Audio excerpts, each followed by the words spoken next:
Баршаңызға сәлем. Қатпарлы қамырдан самса дайындау үшін 400 грамм фарш және 5 бас үлкен ақ жуа және мынадай дайын қатпарлы қамыр. Қатпарлы қамырларымызды жақсылап мындай бөлшектерге бөлініп тұрады. Осының бір бөлігінен мынандай 4 бұрышты 2 самса, кейде 4 самса шығарамын, оны жаңа қонақтарға кішкентай шағым қылу үшін.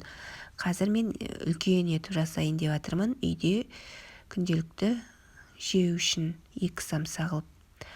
Ол үшін жаңа уақтап ақ жуаны тураймыз, өте ұсақ қылып тураймыз.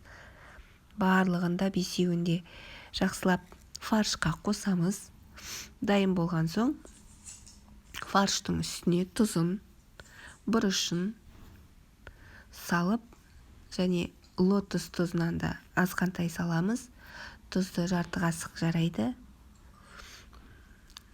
Жарты стакандай су құйып, жақсылап араластырамыз.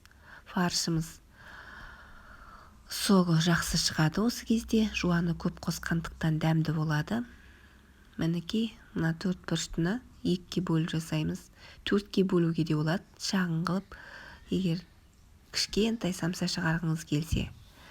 Міне осындай қылып, 1 қасық немесе 1 қасық жарымдай фаршты салып, жан-жағын осылай бекітіп, формаларға салып пісіреміз. 160 градуста, 40-45 градуста самсамыз дайын болады. Жасап қараңыздар, өте дәмді самса. Сіздермен бірге болған Балғайша.